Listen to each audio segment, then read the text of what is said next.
Hello again. I've been joined in the studio by the barrister and broadcaster Andrew Eborn. I don't know why, but nowadays I always want to say barista. Well, you should do. I'll tell you what, baristas, what they worked out, this is why the barristers went on strike. They worked out for youngsters, crime doesn't pay, and actually you get more money as a barista than you would as a barrister in your first 3 years. Absolutely. I still don't quite understand why you get paid quite a lot to just make a coffee. I mean, I can do it quite... Can you make a good coffee? Do you make a good... I can. What would you make? Well, I'd make one of those, because I actually have one of those machines that used to do that, and then you poke it round, and then you just, when I just press I love all the technical terms that go with this. Yes, I could obviously be a barista. Yes, can I have the squidgy thing and the pokey thing? What's that and then the, called? I don't know, the pokey. A plunger. There's a what you're talking about? No. Isn't it a damper or something? A damper. Right, shall we move on? Someone tell us. Yes, it is a tamper, I've just been told. It's a tamper. There we go, yes, but I like the idea of a damper. Yes. I think it might be for fires. Is it some sort of I think that's right. There we go. Hot coffee has got to be good. Yes, and I can even do a fluffy bit and sort of swing it around. Could you do the fluffy bit? Yes, and poke it on the top. Could you do a heart or something? Oh, yeah, I can do quite elaborate paintings, yes. I did a whole one of Van Gogh's sunflowers. No. Hey. Right, let us look at the Saturday papers in a bit more detail then. Although this, you want to start off with, there's Andrew. breaking news, which is rather sad news, because FlyBe has been placed into administration again. It's just been announced that they've ceased trading. All FlyBe flights from and to the UK are cancelled and will not be rescheduled. So terrible news, devastating news for anybody who is left either waiting for a FlyBe flight somewhere or trying to get home. I mean, this is the second time the airline's gone into administration. If I remember rightly, it was sort of March 2020, or thereabouts, wasn't it? Just after the pandemic. They were sort of saying that was the problem. And it was rescued then by Time OPC, who put some money in and so on and so forth, and they resumed operations. But now it's gone into administration again, which is a real problem. What happens if people are affected? And I know it is devastating there. Visit the Civil Aviation Authority website or Twitter for more information, because people are going to be stranded. They're not going to resume flights, and that's the really sad news that's just broken. Well, we should. I mean, hopefully we're going to find out. We're trying to get hold of somebody to actually say a bit more about people who are stranded elsewhere, because whenever we do these stories, you know, the problem is that you've got families who are desperate to get back for whatever reason. I mean, you know, it might be some work or whatever, but it might actually be for other family reasons. Yes, I know, and it's always it sounds very trivial, but there might also be families travelling for holidays that they've saved up for years, and they're really looking forward to. It's just tragic. It's absolutely appalling, isn't it? Because you're right, people being desperate to get away, and if this now is your news, it's really appalling. You see, I never understand why, when you've got something like administrators having to be involved and a company being placed into administration, this hasn't just come out of the blue. No. It isn't as though they just suddenly went yesterday, oh, look at this. Yeah. No more money in the piggy bank. Why couldn't they have actually planned a bit? You're right, and warned people. Warned people and said, or warned people and said, by the way, we will carry on flying until we can. But you might need to make alternative arrangements. Make sure that you've got. Oh, I don't know. It will all be to do with the share price, won't it? And confidence in the share price. And I imagine behind the scenes they were hoping to sort something out before it went into administration. And that's so often with these things, it's right up to the last minute. One also has to question, this company's already gone into liquidation just over a year ago and been saved, and now it's gone again. One has to question whether its business plan was ever workable, and if it wasn't workable, why it wasn't changed to prevent this happening again. You do wonder sometimes about the money that goes in, only to see it all fail again. Other airlines work successfully, so what's wrong with this business plan?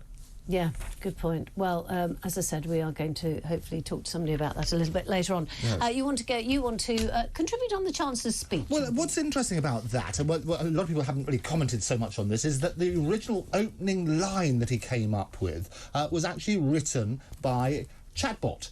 And they miss it. Isn't it fantastic? And he started with this: from the way we communicate and collaborate to the way we buy and sell goods and services, digital technology has transformed nearly every aspect of our economic lives. How do I know that? Because I asked ChatGPT to create the opening line of this speech. Snappy title. What's it called? ChatGPT. So it's all to do with AI, which I'm passionate advocate about. They're going to take over the things that we do. And Chat So I'm really not passionate about this. I think it's a travesty. Right. I think children now can barely write, and this is going to take away their ability to think for themselves, because to write, you have to think.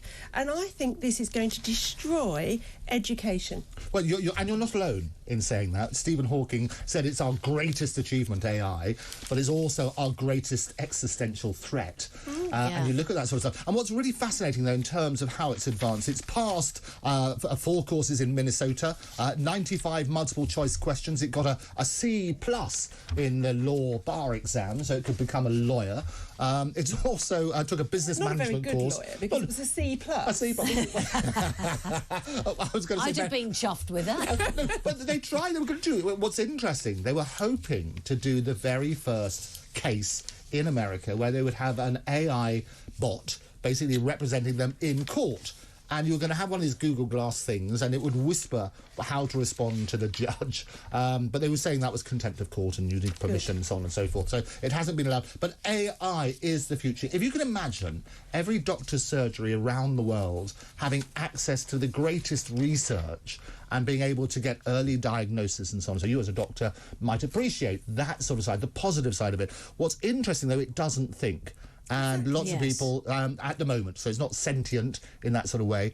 I put in all sorts of things. I contribute to various programmes around the world, and I said, give me the top stories, for example, on law and AI and entertainment, and it came up with 3 fantastic stories. It said, in Japan, there are people suing the manufacturer of an AI machine for nicking their copyright. It came up with a story about a man in Germany basically suing a robotic company because his robot companion no longer functioned, and it came up with... Doesn't love him anymore. We didn't love him anymore. You could just go onto your Alexa, couldn't you, and ask you, because exactly. that's one of the questions. And it came up with an infringement of copyright in the UK, and I asked it for its sources, and so it came up with sources, Japan Times, the Times of it. Andrew, you and I are of a similar age, and we've worked through exams, we've done our research without computers, we've been to libraries, we've read books, and as tedious as that is, it was actually part of what formed us and our ability to function in the roles that we have. Yeah, you're absolutely. The problem, though, as I say, with those 3 examples, I asked further, so give me the references and the links, and it said, these are just examples, they're all fictitious. Oh, my God. So all of a sudden, this is the problem, is you might turn around and rely on it, but you've got those issues. You need to question it. It's great, I would say, for a first draft to point you in the right direction. I think it's the future of search, which is why Google are worried, because you've got a more intuitive way of looking at things. Well, I was reading, and I was trying to scroll down and find it, but I was reading on the Times today that the problem with it is, at the moment, it can give you, it will give you an article, for example. The downsides are that it will give you the benefits of doing something like, why you should eat broken glass. Yeah. Oh, no, that's the one. And LeCun. That's right. Oh, yes, LeCun, I can tell you. I'll tell you. Just need to ask me. Forget asking AI. Oh, AE on AI, that's what you need. So LeCun, who actually works for the competition, he works at Google, but he basically said it's got a habit of hallucinating. And it gives wrong answers with confidence. So anybody who says things with confidence, you just assume it's right. So it's a really powerful tool, but like all things, you have to question everything. You see, I don't know about you. People won't question it. That's the thing.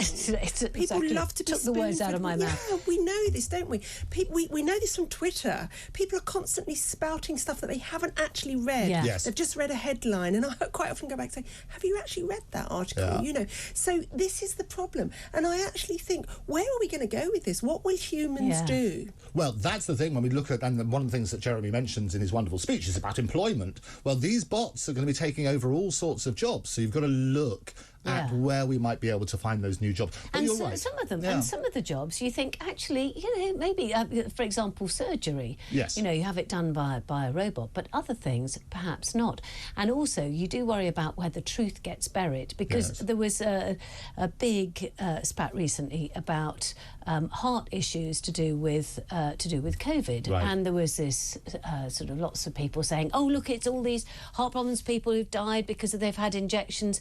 And when they drilled down into the figures, the people who were included, who had jabs and who died with heart issues, included, it was talking about sports people, it included Pelé. who died from cancer, and it included somebody who'd fallen off their bike, and it included various other people. There are people who have been recorded of dying of COVID who fell off their bike as well. That goes both ways. No, but all I'm saying is that I'm just saying that with the AI, depending on what you put in, where does the I'm worried about the truth getting buried, you've got to work on that basis. You've got to question everything, and it's always lies, damn lies, and statistics. And are they dying with or because of? I mean, that's the usual sort of question. We've all had that IT person say to us, "Rubbish in, rubbish out."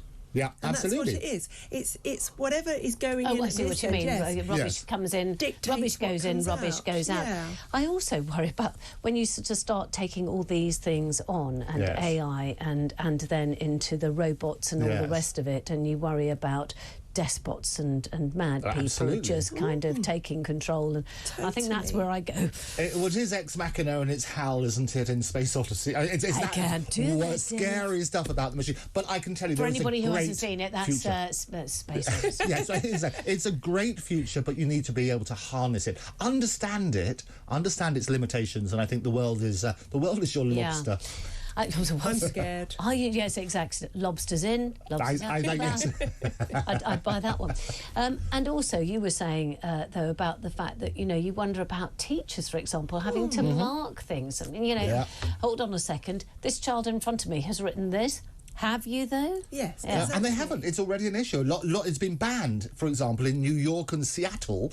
Public schools have said you cannot use it because they've got no way of monitoring. Well, no, but they shut it off. So the computers that they have at school, they're not allowed to have, and that sort of thing. I was just about to say, they do have computers at home. They'll put them in the classroom and test it. But you're right. And I think the whole... And there's big issues about copyright. If you say, for example, Ed Sheeran, you put in all the Ed Sheeran songs, it will produce another song in the style of Ed Sheeran. Oh, Nick Cave, they did that with Nick Cave, didn't they? He was furious. He was so furious. Because it was awful. Those lines were really quite shocking. Even I'd have come up better than that in a gloomy phase when I was 15. But it will get better. They did it a number of years ago, actually, with the Flintstones, where they fed in all the episodes of the Flintstones. 2018 it was. And it came out with a really convincing new version. And it's going to... So I talk around the world, I get invited down to Cannes and posh places like that, talking about how this is going to revolutionise the way that content is produced. The real issue is going to be who owns the new thing. And that's the big discussion that I'm having as a copyright lawyer and assisting that. Who owns us? Well, yes. And what are we going to do with all our leisure time when the robots take over? Yes, well, it'd be quite nice to have a... But we mustn't just play golf, because Jeremy said we mustn't. Well, you mustn't play golf. Well, you can play golf, but you also don't want to be the richest person in the cemetery. So all of a sudden, it's fine talking about encouraging people back to work. Isn't that right? I love that. There you go. Yeah. But it's true, isn't it? No, you don't. So work out about quality of life. Yeah. The trouble is, of course, is that would you want to know how long you'd got so that you could actually... Yes. So that you could could ask the machines that. So, do we want to know the answer? We better go to I think we'd need counselling first, and I think the counselling services are. Idea of hell, I think, is interesting. That's an interesting segue. Oh, what? Oh, the I'll tell you what, because this is in amongst the other things. The Star, we love the Star because they come up with glorious things, don't they? Is. Hell's demons tortured me with eternal Rhi Rhi karaoke. Now, for those who don't know, Rhi Rhi is Rihanna. Oh, is there somebody who doesn't know who Rhi Rhi is? I don't know. Not your intelligent audience. No. You're absolutely right. Yeah, so apparently this is a pastor in America who says he died and came back. Yes. And that while he was in hell, he was tortured by Rihanna's umbrella going on endlessly. Umbrella is what the emphasis on the hell was the point. Yes. It's the first obvious question here. Why did a pastor go to hell? Yeah, that's even better. That's so much better. Oh, thanks. Come on. Well done. So there's no hope for any of us. There is no hope. So that's it. So all you good people out there, whatever you're doing it wrong. It's got to be good. But he went to hell. It was Rihanna. So obviously he said something bad about Rihanna, because nobody says anything bad about Rihanna, do they? I like Rihanna. I love Rihanna. Sounds like a good party. Rhi Rhi. And we always need an umbrella. Always. There's a dance that goes with it, isn't there? There really is. What would be your idea of Well, I'll tell you, I was thinking about it, and Dante, if you look at all these things, Inferno has got all sorts of wonderful ideas about what could be a version of hell. So Dante, for example, you could be turned into a living thorn bush and constantly eaten by birds. Oh, that would be unpleasant. Would that be unpleasant? He also, people who flatter in life, this is what Dante says, you will live in a sea of poop. That's what he says. Poop. How funny, because I've always thought that was kind of rather a modern. Well, I think that's probably, yes, exactly what that's. But what's interesting, if you look at every different religious, it's instantly feeding me.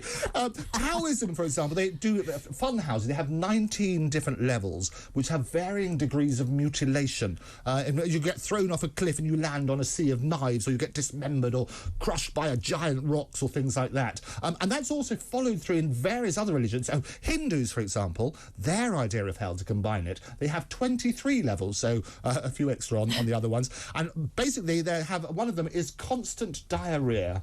There we go. So that is your... That's a lot of a lot of poop. Well, that is your evacuation going on here. I mean, the mutilation and the torture sounds a lot like living in Viking times, really, doesn't it? I mean, maybe what would be your idea of hell? We're not talking about those. Actually, those really are unpleasant. They are unpleasant. I think mine would actually, if we were talking about music, it would just be heavy metal music. Really? All the time. I think I would go crazy. Oh, you see, I think if you go on enough public transport, as I seem to be constantly on public transport, People it would playing be their phones out loud. just.